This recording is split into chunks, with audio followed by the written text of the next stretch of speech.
안녕하세요. 4월 6일 월요일입니다. 오늘은 사도행전 17장 16절과 17절입니다. 바울이 아덴에서 저희를 기다리다가 온 성에 우상이 가득한 것을 보고 마음에 분하여 회당에서는 유대인과 경건한 사람들과 또 저자에서는 날마다 만나는 사람들과 변론하니. 아멘. 바울은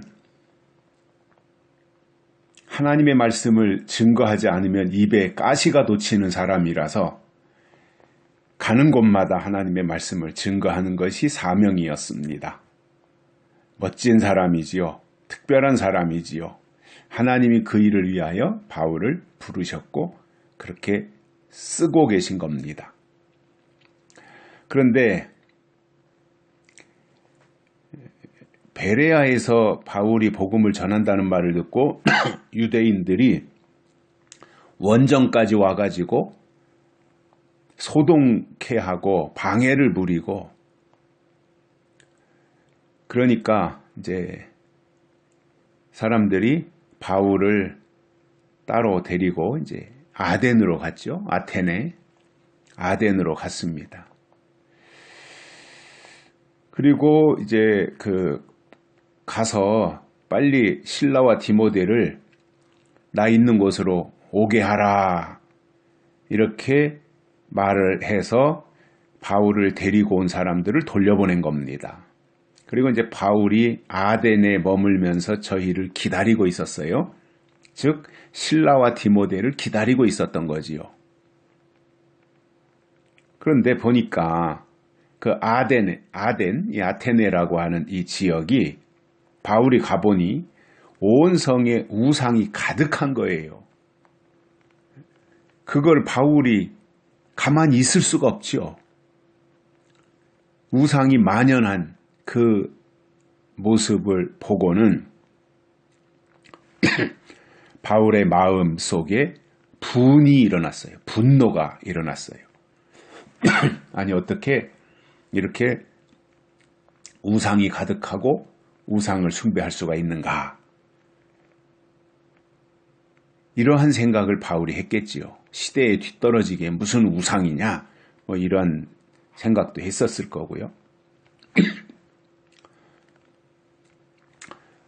바울은 생각만 하는 사람이 아니라 생각한 것을 실행에 옮기는 사람이잖아요.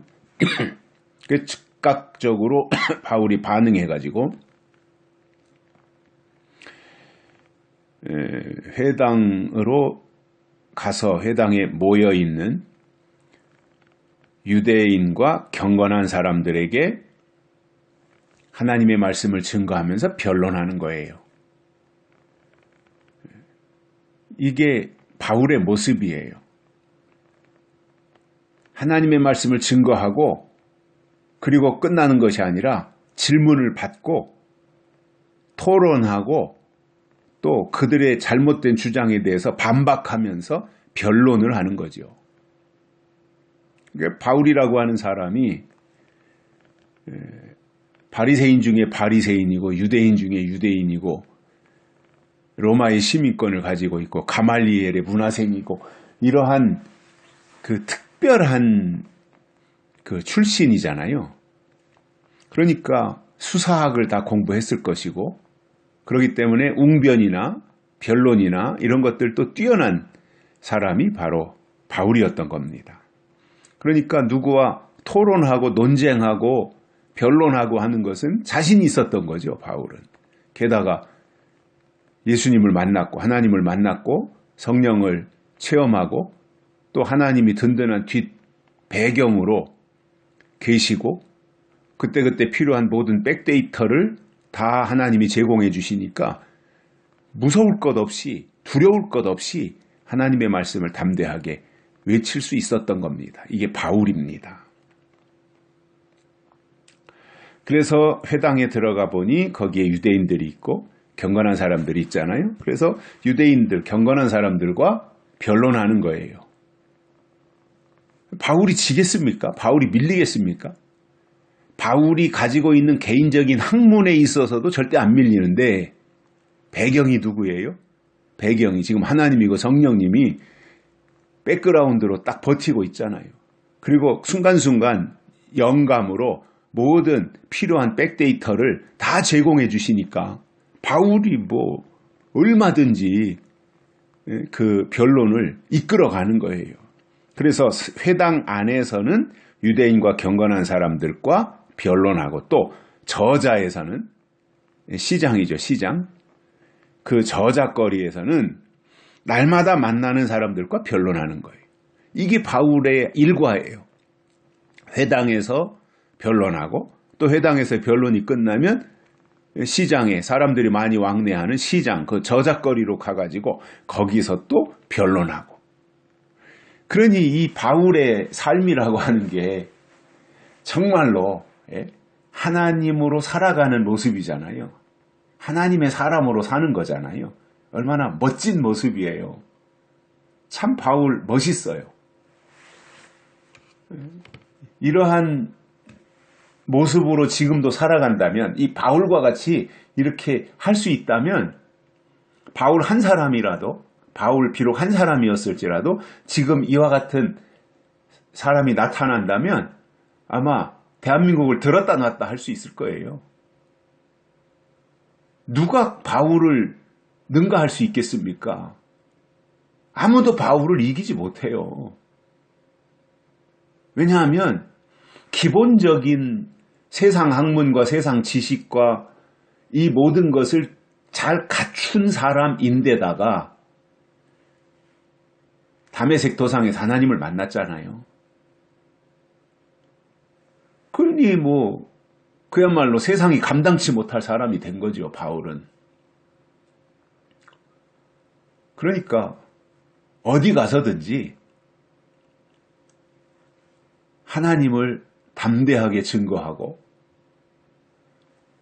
회당에서 공부하고 유대인들이 모여서 공부하는 그것이 얼마나 유치한 것인가. 그 한계를 분명하게 말할 수 있었던 것이 바울이에요. 유대인들이 회당에서 배우는 게 기껏 뭐예요? 율법이잖아요. 그러면 율법은 예수님이 오심으로 폐하셨는데 그 폐한 줄도 모르고 거기에 얽매여가지고 맨날 율법 공부나 하고 있는 그들의 그 모습이 바울이 볼 때는 얼마나 어처구니 없겠어요. 그러니까 그게 아니다. 이제 거기서 한 단계 뛰어 올라서 예수에게로 가야 된다. 예수님을 믿어야 된다. 예수님은 부활하셨지 않냐? 예수님은 승천하셨지 않냐? 이 모든 예수님과 관련된 것을 바울이 증거하는 거예요. 누구를 향해서? 유대인들, 바리새인들을 향해서. 그들은 한계가 뭐라고요? 율법에 얽매여 있는 사람들에게 그 당시에 새로운 학문, 새로운 지식인 예수 복음을 증거하고 있는 거죠. 이게 바울이에요. 그러니까 전혀 새로운 것을 증거한 거죠. 그 당시에. 물론 유대인들이 선뜻 받아들이지 않아요. 계속 방해 부리고 다니잖아요. 그럼에도 바울은 가는 곳마다 계속해서 예수가 그리스도이고 예수가 하나님이시고 너희가 십자가에 못 박아 죽인 그 예수가 하나님이 보내신 자다. 이것을 계속해서 외치는 거죠. 왜냐? 그게 복음이니까요. 여기까지 하겠습니다. 고맙습니다.